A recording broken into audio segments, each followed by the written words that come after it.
And then the scene where she's like, "You go America? You take me with you?" She's like speaking in like kind of the worst broken English that like you can tell is fake broken English. Yeah, and she dies for it. Yeah, that's why she dies. I finally Watched. I finally Watched. I finally watched. I finally watched. I finally Watched. Hey guys, welcome to another episode of I Finally Watched. I'm Milan. And this is David, and today I finally watched Rambo: First Blood Part 2. Get the name right. Did you read why it's called that? No, why? So Stallone wanted Rambo to be in the title, and he wanted Rambo 3 to be called Rambo 3, which it is. So this is like a transition title to like connect First Blood to Rambo 3. I mean, it's pretty smart. You know, as we record this, the first Blood recording that we did is not up yet. And I know you told me I better call it First Blood. But I am kind of worried. I'm like, all right, if people are going to see it in our title sequence, are they going to connect it to Rambo? Or should I call it Rambo First Blood? And then this one would be Rambo First Blood Part 2. Like, I'm even worried about that. For Hold us. on. The name of the movie is First Blood. It's not Rambo. I'll tell you what will happen. No one's going to listen to First Blood episode. Then people will see that we did Rambo First Blood Part 2. And they're like, oh, their First Blood episode must be the first Rambo. I think people will make the connection. The 50 years purists later, you think so? I don't the know. purists like me will Yeah. get it. Well, I'll tell you what, I did. This was truly a part 2 for me. When I watched it back when I was a child, I did watch part 1 and part 2 back to back. And I'll tell you what, it is occurring to me more and more that these movies move very fast Yes. to the point where it almost comes off as kind of a TV movie. The at least for the pacing it does. But there are sequences in Rambo Part 2 I feel like are more stand out ish and more iconic to the Rambo franchise. I feel like Part 2 contains some things that make Rambo what like society knows of Rambo today. First, the look, The right? Friday the 13th. Yeah, it's the Friday the 13th of Rambos. It's the look, it's the iconic muscular, shirtless, sweaty, Rambo torso with the iconic red bandana and the long hair. And then I think it just kind of builds from there, you know? Which do you prefer? I think both are really good. I think one holds more heart. Like Yeah. one has more of a thing to say about everything. But not to say that there aren't some really awesome places in two. So I mean they're different movies, right? Like with different purposes. The first one is more like a commentary on Vietnam vets and then like with like some action in it, and it's just like Mhm. more kind of a steady on John Rambo. And this one is like, hey, let's sell some merchandise and have him blow shit up, right? This And one's then almost like, listen, that PTSD shit, he's over it. no, it's still there, but it's his superpower that fuels him. Right. And then the actual like, did they use a different camera? Because the camera, like certain scenes, like I'm thinking of the scene where they're in like the room where he's like, "This is all the equipment we're going to use to keep you safe," and all that. That looked like a TV movie. Like that's what I thought you were talking about earlier when you said TV movie. I mean, that too. It looked bad. Yeah. No, for sure. I meant mostly with the TV movie, I meant the pacing. The pacing Right. felt like compact. Like I felt like there were places in part 1 where it really took its time with like just Rambo getting arrested, being booked in the police station, and him just taking the time to look around and be like, okay, that's the cabinets with the shotgun. That door is timed. That button pushes that to open that door. Like you're really taking the time with him setting up things that are coming into place at the end. With part 2, it's like there's a sequence, and I think you'll know what I mean right off the bat, is when his girlfriend dies. Oh my god. Okay. His girlfriend, using Well, that term. first of all, that let's talk about that. She goes from "I saved your life. Are you going back to America?" He goes, "Yes," which my wife brings up a really good point when Taylor goes, "Wait, she wants to go back to America even though she knows that that's how they treated him." Well, she wants to go to America. She doesn't want to go back to America because she is not supposed to be American. Uh, but I mean, No, no, no, but I'm in saying real she life, wants her to go name's back. She Julia. wants to go back with him to Yeah, America, even though she knows how like basically the government like left him and betrayed him. but Whatever. she knows America is a better place, right? Like in this the scheme of things of what she's Sure. dealing with. Okay, conservative mind frame. But the thing, the fact that she's like, "Will you promise me you'll take me there?" "Yeah, I promise." And then immediately dies, right? And then from then on out, the sequence in which he kills everyone is so choppy. He goes from like being a rock and stabbing a guy to the very next cut he's popping out of the river with a bow and arrow, to the very next cut he's jumping down from somewhere. It's just like he's fucking Predator with a teleportation power, you know? But that's straight from the first movie, right? Like that is their redoing what he does in the forest scene with Brian Dennehy's men. Yeah, but it just seems like way more like different environments Action very movie rather than fast. yeah, it's like action movie rather than like really well constructed drama with action in it. And the important thing is he can kill people this movie. So back to the Co storyline, right? They introduced this character, and I guess I just want to cover her arc real quick because I think it's funny. They introduced this character, and she's like, "Oh, what? You didn't expect a woman?" And my thought was like, "Oh, what? You didn't expect a hot, attractive Asian woman that's going to be like a love interest?" Because that's what you're getting right here. That's what we're Right. sticking in this movie. And then to establish this, they have one scene on the boat where she's like, "Oh, so what's your story?" And then she's like, "Oh, my story is, oh, I would love to go to America." And then later on, she's like, "Hey, can you take me to America?" And she kisses him right before she just gets destroyed with bullets. And it's like, Yeah. oh, that was my love Well, that was also just you're murdered. forgetting the part on the boat where she's like, "This is my." You know what would have been awesome is that if she was like, "This is my lucky necklace," and then she's like, "Will you take me to America?" And he's like, "Yes, I'll take you to America." And she takes off her necklace and puts it on him, and then immediately dies. Because then it's being like, "Oh, fuck! Maybe that necklace was the thing keeping her alive." You know what? You always like to rewrite movies. I want to rewrite the very end of this movie too. So we're going to talk about that when we get to it. But there's this thing I read, and it makes me laugh because her death scene actually made me like kind of guffaw, like almost laugh in like the absurdity of it. Sure. Yeah. So apparently, when she originally died for test audiences, it did a triple zoom in on her with Stallone screaming "no" echoed like 3 times, and the audience burst out laughing.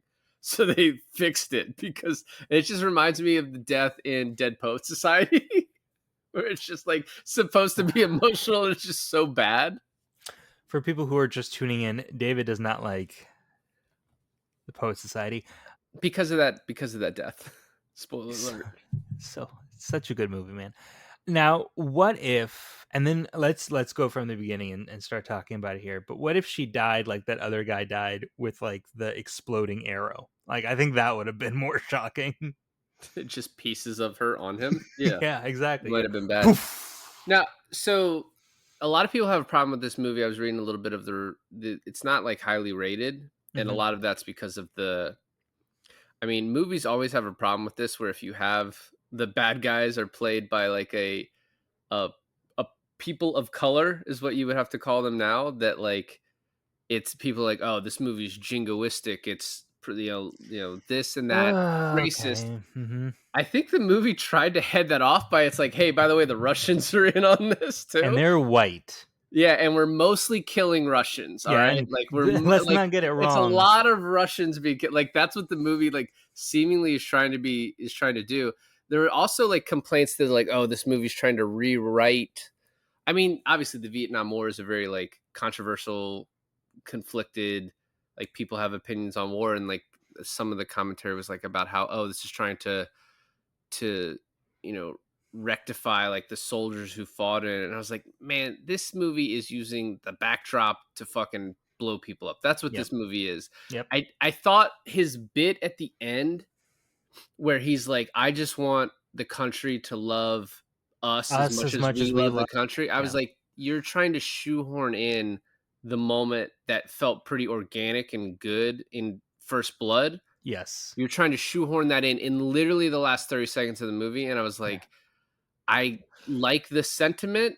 I don't Like the I don't think it execution. I don't think it worked as well because that's not what this movie is. Sure. No, no, no. And I agree with you. But let me tell you how little 14-year-old Alon cared. Very little. None at all.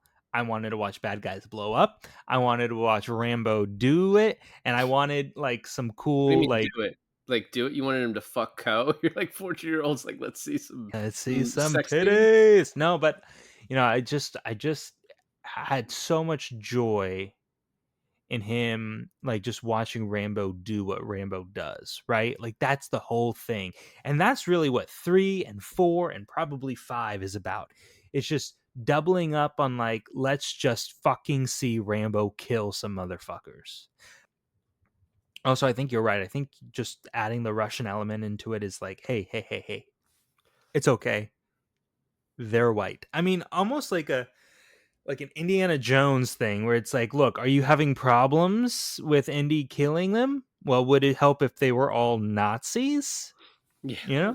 Yeah, I mean, and that's like an issue that more strikes today that, we're running out of people to like fight against in movies to the point where Top Gun Maverick is fighting against an unnamed country that's clearly like Eastern European, Russian, white. Definitely not any ethnicity what's there's no darkness in there's no color in who he's fighting. And so I don't know, it's funny to see it in a movie that is this old, right? That they were like dealing with that 40 years ago. What's funny too, it's like the new Superman movie that's coming out in 2 months. Like the backdrop of that is like Superman gets in the middle of a war that happens, like a civil war that happens in the country of Boravia, A country that doesn't exist. a country that doesn't exist. But like, what is it trying to say, right? Like, Well, you and gotta you gotta figure out what those people look like before you can figure out what the movie's trying to say oh, it's about it. Middle Eastern. It's like it's basically the. Unacceptable is what it's trying to say, and James Gunn should be canceled, clearly. I think a lot of people are on board with you there. I'm not. The cool thing about this though is that what would you think about this movie if it was a 3-hour long movie? If it was just basically part 1 and part 2 as a whole movie? Well, they're completely different movies, right? Yeah. Like it'd be odd. It is. I mean, the only reason it's not odd watching it now is one because I sort of expected it because I sort of had a little bit of context for how the first one was made, and then the fact that they're like, all right, let's start cranking these out, and then yeah, two just because like expectations, but if you didn't have that expectation, it's such a stark contrast where you're like, man, this isn't. And I imagine a lot of people were turned off by that who liked the first one and then felt the second one in a lot of ways felt like it's still great. So like I don't want to shit on it too much. Like I thought it picked up. In the beginning I was like, man, this kind of looks like shit. But it is like almost direct to DVD compared to how good the first one is. The first I, one's I agree. amazing. I agree. Yeah. But I still don't think this one's bad. And I think they did It's like not bad. It's not bad there's at some all. points into it where it like really saved it. And let's just start talking about the plot. And I'll Well, start and off. the I think it last thing, the second one is more what I expected Rambo movies to be than the first one too, right? It's like it's kind of now what they are, and right. the first one's kind of like a almost a nice little surprise of like, oh, these can be really good. Yeah, no, I mean for sure. And I think, 3 well, do you know what 3 is about, Nettle? I don't want to know. We'll do it when we get to I trilogy. was just curious. It's just a question. And then I think maybe 4 we get kind of back to like the sentiments of 1. But I will say that there are some very iconic scenes in this one that I feel like what makes Rambo, and I thought they were in 1. I thought they were in 1. There's even a scene in 3 that I thought was in 1. I was confused when it wasn't there. I had to look it up. But my favorite scene, and by the way, just give Rambo a fucking bow and arrow, like always. Like that's a staple. Like as much as like the giant fucking knife is a staple of his, a bow and arrow is a staple of Rambo. But when he's covered in mud and he jumps out at that Russian, oh my god, it's awesome. Fucking awesome. Yeah, that's almost like something I think they probably redo in 4, right? It feels like I saw that in like a trailer or something. Yeah, maybe. I think he's behind a waterfall in that one. I'm not No, too sure. same thing. Yeah. Wet dirt or just water. So this movie opens up with the TriStar logo, and I missed that logo. I don't think TriStar's around anymore. Like No, the it's not. horse with It's good. that music. I love the jail, the set piece, like with them blowing up rocks, and then like that's a really cool location, like that quarry. No, it is. And the movie gets started right away connecting, from the first one and then bringing in the general who's like, "Hey Rambo, sorry I couldn't get you." I thought that was interesting too. Like he couldn't even get like talk the judge out of sentencing him. Well, it's like probably military prison, right? Is what I assume. I I think that's what it's guess. not really established well in the movie, but I think that's what I read. I also love the detail where a movie like Rambo, the first one came out. It's not called Rambo; it's called First Blood. But First Blood came out in '82. This came out in '85. He has been in prison for 3 years. I love when movies do like that little thing of like, all right, time has just been. We're on the exact same timeline. I was actually talking about this with Taylor how like I'm kind of annoyed with the MCU because when they came out with like Infinity War, it was present day and then they did that 5-year jump in Endgame, right? Yeah, And now we're always 5 years into the future. Like even with Thunderbolts, where that takes place. No, actually, they did a little catching up. So, but that takes place in like 2027, which is like not that far into the future. But like, I'm just annoyed about it. But yeah, I like movies that are mostly set in the present. Period pieces are different, obviously, but we get that he has like 5 years left, and basically the colonel's like, hey, you do this mission and you can basically come out of jail right now. And he he's kind of says, reserved about it. but he says you could get a presidential pardon, which is weird because then in the very end, he's like, "Hey, you're a free man now," and it's like, "How?" Well, that right, but also I was kind of wondering like the bad guy from the Karate Kid shows up, Yeah, and you kind of already know like okay, he's he's not a gonna good guy. he's He's not not a a good good guy. guy. No. But I was kind of He's confused too on like smarmy. He's just too smarmy. yeah, for sure. Maybe you can make it clear on this for me though. They call them mercenaries, right? The colonel's like, "You damn mercenaries." I thought they were like veterans, like Rambo, but they are just hired guns from like third party US government. I think they're probably veterans who are now, there's a lot of veterans who might go into like private contracting after that, and so then yeah, But is you that would Rambo right now too? no, because he's working the like so that Napier, the guy Charles Napier who plays Murdoch is, which I was like, what do I know him from? I know him from so fucking much, right? Yeah, But he's I think he's even he might no, he's not that general in Independence Day. Anyway, he's also got amazing voice.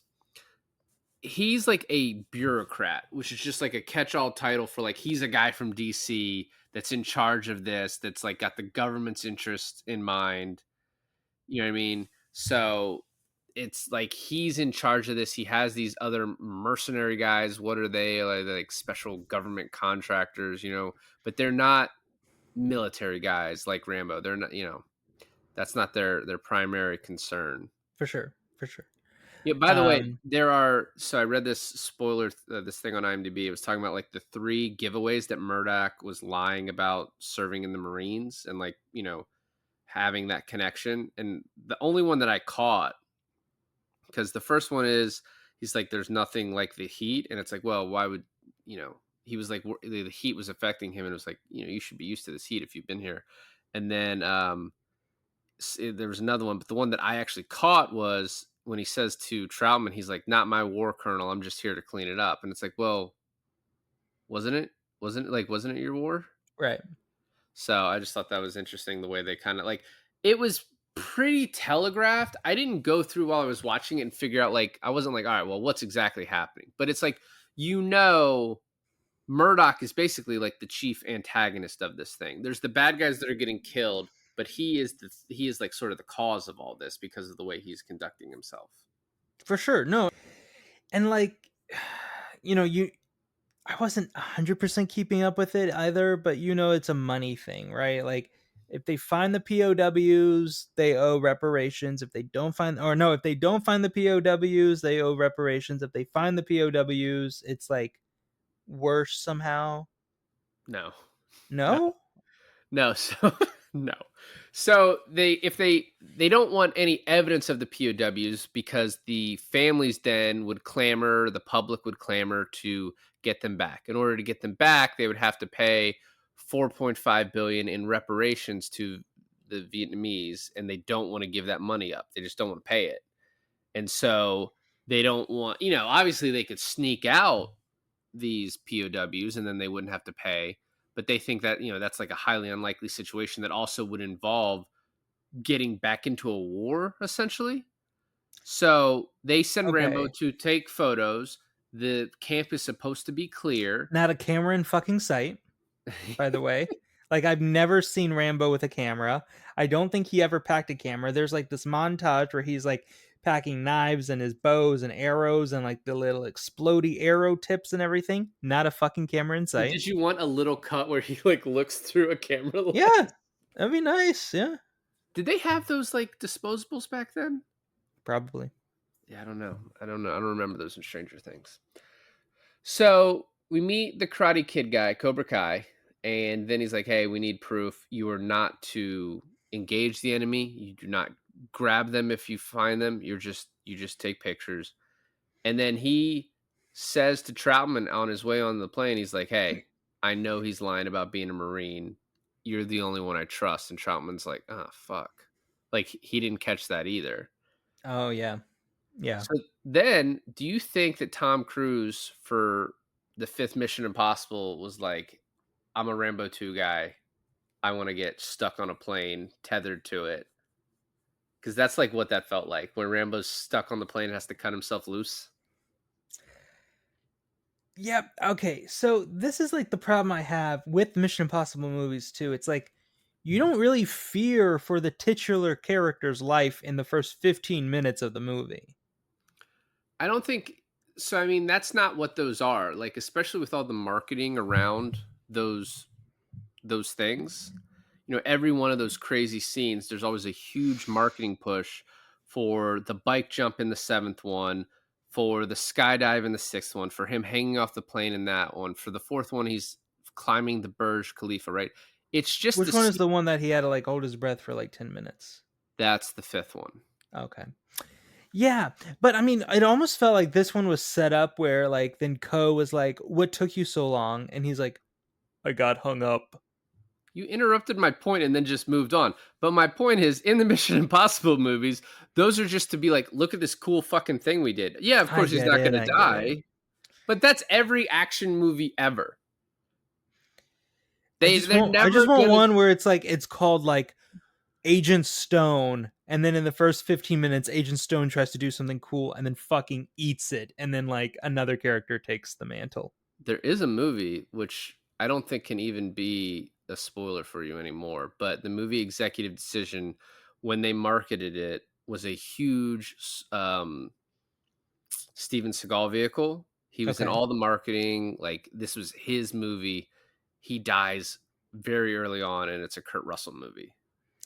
Oh shit, that would have been cool to be. Well, no, people were fucking pissed, and they never do. They don't about that, and they don't do things about. They don't do things like that anymore. Well, if you see the cover art to it now, it's Kurt Russell on it. It's like Steven Seagal's not even mentioned anymore. Like what happens? Like what happened in the Thunderbolt movie recently? I guess, yeah. You keep bringing that up, and I could not care less about the Thunderbolts. Because I don't know. Because when this comes out, it'll be like a month out. It's probably okay, but I'll keep it hush hush. So he meets up with Ko. They get on a boat with some pirates, and you're like, that's not great. But it's fine to get to the camp. He's supposed to take pictures, and then she's like, "What about orders?" And he says, "No more orders." And then he Yeah. just goes and saves this guy. Throws a knife at a dude's chest, arrow to another guy's chest, and then Ko is about to get shot, an arrow straight to the fucking dude's head. Pretty sick stuff. I thought it was pretty cool. I thought like there's a scene, I think he's back in like one of those Asian countries. I don't know if it's Vietnam in 4, right? Okay. Where he goes, like they have to walk through a rice field. Yeah. But the rice field is covered in mines. This rice field, however, is not covered in mines, and there's a different. This is a weird one, right? There's like a different hurdle. It's like it's all muddy, and he has to climb up the mud while holding this guy's hand while getting shot at. And like he has to climb this fucking mud mountain while holding this dude's hand. That dude's hand is broken, right? Yeah. Okay. By the way, so in Thailand, John Rambo joins a group of mercenaries venturing into Burma, also known as Myanmar. I don't know which one we're calling it right now. So that's where that takes place. Oh, Burma. Okay. So then he leaves Ko to take the POW to the extraction point. Murdoch finds out and clears the room and is like, abort the mission. This one fucking dude. So this guy's name is Lifer. He's the mercenary. We never see him get his comeuppance at the end of the movie. And I'm like, what the fuck is that about? Because he pulls a gun on Troutman and is like, don't be a hero. And so Um, they just you're talking leave. about the guy in the aviators, right? Yeah, yeah. Yeah, yeah. Nothing ever happens to him. He just sort of disappears at the end. Well, he looks at Rambo, and Rambo looks at him, and I think that's it. Is that, oh, so it was okay. But what the fuck? Kill that guy. Do something to that guy. Hit him. Something. Well, But this he knocks the wind off of Cobra Kai guy, doesn't he? he does, which I've actually felt like Cobra Kai guy was kind of sort of the most sympathetic. Like Yeah, yeah, it for felt like sure. his acting was he felt a little caught in the middle of all of this. Yeah. Whereas the other two felt like no, they're kind of evil bad guys. The coolest shot in the movie to me is as the helicopter takes off, Rambo is on top of this hill, and you just see the Vietnamese like Oh, it is, gaining isn't on him. it? It's such a cool shot. From It's that such point a on, I cool was like, all shot. right, maybe it's not as shitty. Well, I think from that point on, it turns into an actual fucking movie. Like it's cinema. Like from that point on, where he gets captured and he's like being tortured, and the Russians come in, I think the movie really picks up. Yeah. So then Murdoch basically tells Troutman, yeah, this is why we're not doing this, and you should forget this. Never bring this. This was a mistake, and you should never bring this up again. And he said, "You're making the mistake." And he's like, "What's that?" And he's like, "Rambo." Rambo. Yeah. Which we established so much in the first one how Troutman is just like the way he talks about John Rambo. It's just like he's the boogeyman. He's gonna come get you. Well, also all the good one-liners are for him too. He's just like, and it's very reminiscent of the first one where the sheriff Teasel is like talking to him about him. He's like, "You better bring body bags if you plan to send that many men up there, right?" So, did you read up on who like was one of the original writers on this? Is it Jeff Loeb again? No, it's Big Jim, James Cameron. Oh, really? And he wrote it a little bit. I don't know. It's a little different. Like there's a couple writers before Stallone like did the final pass on it, but it was written as like a buddy vehicle with John Travolta as the buddy. And this, as the story goes, Stallone cut that part out because like the buddy got all the good lines. Oh my god. Which in this movie he barely talks because he's playing a gruff character with PTSD who like doesn't like to communicate that much, is reserved, closed off. So yeah, you're not gonna have a lot of the cool lines, but Yeah, man. But I gotta tell you though, they're torturing him. He's doing his cool thing, not saying a fucking word, right? He's just being tortured. They bring in the POW to like threaten torture and killing him. yeah, And Rambo, still not saying anything, makes like a gesture like, okay, I'll talk, right? yeah. They set up the mic in front of him, and it's just the fucking most badass moment in the movie. He grabs the mic and he's like, I'm coming for you, Murdoch. Coming for you, Murdoch. And then takes the mic and just beats everyone in that room senseless with the mic. Well, because he saw she like dressed up as the whore that visits the place, kills the guy she's The supposed to whore visit. from the village. Yeah, kills the main guy, and then helps him escape. I was like, "Where's the POW? You're just leaving that guy behind as you escape? That's whatever." I'm coming back for you. So Doesn't say that, but that would have been cool. and then the scene where she's like, "You go America? You take me with you?" She's like speaking in like kind of the worst broken English that like you can tell is fake broken English. Yeah. And she dies for it. Yeah, that's why she dies. She dies in the same spot, I think, where later on he shoots the guy with the I think arrow that so. explodes. I think so. Is that also in Vancouver? No, this was shot in Mexico, apparently. Oh, really? Yeah, they went to Mexico. Oh, you Apparently, know what? it was very hard to find a first of like hilarious Hollywood casting. It was hard to find Chinese people to play the Vietnamese, so they had to go to like Chinese restaurants in Mexico to find extras. Oh, that's hilarious. You know what? I wonder if some of these shots were in the Dominican Republic because I remember going to the Dominican Republic on my honeymoon and doing a tour, I and think they were like the fourth one. I think the the fourth one was fourth shot. one I think because they kept saying like this is the spot where they shot Rambo 2. This is the Oh, spot where they well, shot Rambo 2. maybe. And they go, so there's a bridge, right? And it's beautiful over there, right? So they look over to the left side of the bridge and they're like, that's where Rambo 2 was shot. They look on the right side of their bridge and they go, and that's where Anaconda was shot. That's pretty cool. That bridge did look very much like Southeast Asian, like Vietnamese, like that, like the scene where he's shooting the rocket launcher, or no, the arrows. The arrows, yeah. Where does he get those arrows? Were those arrows he just had on him the whole time? So remember that really cool scene in the beginning where he's like, they're like, hey, you're going over there, but you're not going over there to fight. You're just going over there to take photos. Yeah. And they're like, okay, gear up. The helicopter leaves at 0600 or something, right? Yeah. So it's the montage, like in Commando, where he like gears up. So he puts like, his big ass knife in his holster. He takes the bows and arrows. He opens up like a little compact box and Okay. puts the explosive arrow tipped heads in there. Like they make a point to show like he's bringing these. They didn't think to pull those off of him when they were torturing. They're like, he's probably fine. I mean, I think they just kept all his weapons in like a pack that he like A rucksack that he just like picked up. yeah, exactly. This is in case please grab it escaping. Escapes, yeah. So then Murdoch places Troutman under arrest, and then we start getting Russians killed in the jungle. And at this point, I was like, yeah, these Russians are here just so you're not killing only Vietnamese people. And then he starts killing a lot of Vietnamese people too. The hen thing where he tricks them and then burns the grass Field? around them. That was cool. And then the arrows from just fucking dropping bombs, like literally and figuratively, with those arrows from all over the place. Dude, he takes out like complete huts and like guard towers with that, and then he he uses the last one on one fucking guy. He does, and then the helicopter shows up, the Russian helicopter, drops a bomb. Yep. The guy that drops the bomb is the same guy that was electrocuting him.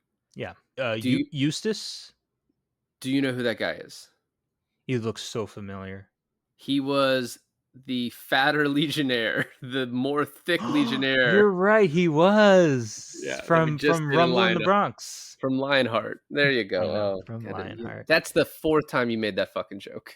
It is the end of the month. Okay, so they blow up that entire fucking mountainside, and then he jumps out of the flames, which you can almost see like the little trampoline he uses to like propel himself off the cliff. This scene is so ridiculous in that the machinations to get him in that helicopter. The helicopter drops down. He pulls the guy out and pulls himself in and starts fighting. And then the helicopter pilot is like, all right, well, now I'll just take off. Yeah. So now they're in the air. He throws the Legionnaire off the helicopter. So the helicopter pilot is like, I only have one option. I'm just going to jump off midair. I mean, to lead to the coolest scene of him just fucking taking a helicopter to this camp and blowing it up. It is it is really good. The only thing that I thought was a little lackluster was not the Legionnaire, but the other guy, the main Russian that was torturing him. I didn't think that they had a good like one-on-one. I didn't even notice when he died, honestly. I noticed he died. I didn't notice him getting shot the first time. He then gets like reshot when he Yeah, like because he gets up to grab like the gun or something. Yeah, well, to shoot one. He shoots one of the POWs. that's right. And then Rambo takes him out like it's Yeah. nothing. So then he gets back and he knocks out the Cobra Kai guy, finds Murdoch, throws him on the table, stabs the table, and he's like, No, he before that he shoots all of the computer equipment. "How could And I then the forget?" general, the colonel is like, "Yeah, okay." Yeah, whatever. And then says, "You find all the other POWs, or I'll find you." Now, this is how I would have fixed this ending. Okay. And I would have just basically stolen the ending of Shooter, where the bad guys get away before Rambo can do anything about it. Murdoch goes, they think they're in the clear one night, him and the aviator guy, and then Rambo shows up and kills them. Wow. That's what they should have done there. But whatever. Do you really think that they did like so wrong that they deserve death? Because Uh you could argue that they were propelled by the government to do what they they did. got Like co- they were they just got following orders. they got killed. So yeah, they deserve death. Co doesn't die if they don't do that. Oh shit. Well, I mean, does And she? that's the love of his life. Well, does she though? Because like as he's being captured, because they abandon him, she's like looking from a distance at this happening, right? Yes. If he's just picked up right then and there, I mean, she's still there. They never have a connection. Yeah, and she doesn't die. The point is she wouldn't have died. You don't know that. She could die later. He wouldn't have seen her die. So he would Oh. have thought, "Oh, she didn't die." Do you think he would have gone back for her? Do you think their connection was that strong? Because they left him there, she went and rescued him and she died because of that. Yeah, she might have been hit by a car or like run over by something, but she died because of them. So yes, they deserve death. Yes, us they talking deserve to die, and I hope they burn in hell. Us talking about this does remind me of another good one-liner at the beginning of the movie when the colonel's getting him from prison. He goes, "Do we get to win this time?" It's like And he that's up to goes, you. "That's up to you." I thought that was great too. What that is like, I've heard "Do We Get to Win This Time?" It was that was like a documentary in 2002, and then there was this like podcast series on Vietnam movies called "Do We Get to Win This Time?" Like that line has actually kind of had a little bit of like a Cultural impact. historicness about it. Anyway, Um, so mm, all right, you go. Just well, go. that's a cut. That's fine. Let's go. You go. So then he gets his moment at the end. We already talked about it, where he's like, come home, you're free. And he's like, and then he says, don't hate your country. And he's like, I just want my country to love us as much as we love it. And then I told you at the end of First Blood how bad that song was. And they're like, let's top it, which I read it's his brother singing. And it just doesn't, maybe it's it's a bad song for the movie. Like it doesn't work. It's yeah, but I mean that and the ending it with like an 80s freeze frame is just very like apropos of the times. Well, now it's like how you have to do it. You know what I mean? You have to have them end this way with like a kind of a bad song. I can't wait for 3 and 4. Hopefully they keep the tradition alive. What would 4 be? Because 4 is like more recent. It would be Fortunate Son.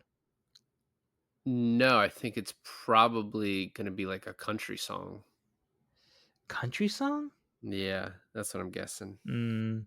So we were talking about next year having a month, probably April, dedicated to Parody Month. Yeah, And parody's nuts. Parody Nuts. And, we were talking about, there were a few that you threw. There's a few that I want to do. But Are you going to ask about Hot Shots Part 2?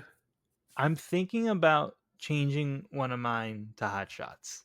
I've seen Hot Shots Part 2. I haven't seen any of the Hot Shots, but does it have to be the second one, or is there no Rambo reference in the first one? I don't know. The second one is the one, though. I don't even think I've seen the first one. I don't even know if it actually is possible that isn't even a movie, because it's Hot Shots Part 2 is the one. Yeah, maybe we just do that one. No, we should. Yeah, we should. Well, I was So- gonna choose Top Secret and Mafia, which obviously Mafia it makes fun of like all the Godfathers, Casino, Goodfellas, all of those, right? But like, I just replace it with Hot Shots Part 2 because that's probably the one that gets us there. And we were like talking about MacGruber and Pop Star, but I think, have you ever seen the Dewey Cox Walk Hard? Yeah, I have. I don't know if that's one where I need to rewatch it because I thought it was pretty awful the first time. But that's I I think haven't seen it. That's why I asked. that could be a me thing though, because like that's happened before. Yeah. You want to do a little bit of fun facts real quick? Let's do fun facts. Oh, is there So- alternate casting? Who would play Rambo? Well, John Travolta in the first one was considered for it. So the film's dedicated to Cliff Wenger Jr., who was accidentally killed by one of the film's explosions. He's a special effects tech. That's fucking crazy. It's crazy to me. Like, this is similar to the movie Rust just coming out recently, that like when a person dies on it, and like obviously Rambo 2, like that movie has to come out, but Rust had to come out. Like I don't understand why things just don't end right there. Dolph Lundgren initially signed on to be like the lead Russian lieutenant, and then Stallone was like, "Oh, that's the same guy who's going to be in Rocky 4." So they just had to pay off Lundgren's contract for this movie and be like, "You're not in it because we can't have you be in both." I don't see why not, but okay. So co-writer James Cameron claims he only wrote the first draft and that Stallone made many changes to it. Cameron originally had a sidekick and elaborate backstories for all the POWs, and then he claimed like that Stallone removed all that so much that they might as well have gotten to the jungle to pick up a 6-pack of beer. And then Cameron also said that he wrote the action, Stallone wrote the politics, and so he was trying to stay away from that part of it. This is Stallone's. I'm just going to read Stallone's quote. "I think that James Cameron is a brilliant talent, but I thought the politics were important, such as a right-wing stance coming from Troutman and his nemesis, Murdoch, contrasted by Rambo's neutrality, which I believe is explained in Rambo's final speech. I realize his speech at the end may have caused millions of viewers to burst veins in their eyeballs by rolling them excessively, but the sentiment stated was conveyed to me by many veterans." So it was more than just the politics that were put into the script. There was also a simpler storyline. If James Cameron says anything more than that, then he realizes now he's doing the backstroke badly in a pool of lies. So Wow. Also, James Cameron originally had Rambo being found in a psych hospital, which he then used in Terminator 2 when it wasn't used in this. And then finally, Stallone said, as of the fourth Rambo, that 2 was his least favorite because it was like a cartoon. So you're saying Stallone least like this one, the second one? Yeah, but that was before Last Blood came out, so I don't know. I don't know how he feels now. I Do you feel like like- being older though, he would have like a lot of control over Last Blood. Which one do you like better, 3 or this one? Which one am I gonna like better? I gotta watch 3. It's been a while. It's been a bit. I remember the twist is kind of cool. It takes place in the Middle East, which is different setting there. It's just again, it's a different movie than this one and the last one. It's just like we were just talking about the Mission Impossible movies, how like the first 3 are just so different from each other. Yeah. This is the same way. The first 3 Rambos are just so different from each other. I don't think any 2 movies in a franchise can be as different as 1 and 2 are than Mission Impossible 1 and 2. Yeah, that's true. That's very true. Well, thanks for listening to another episode of I Finally Watched. This is David. And this is Alon. And I finally watched Rambo, First Blood, Part 2.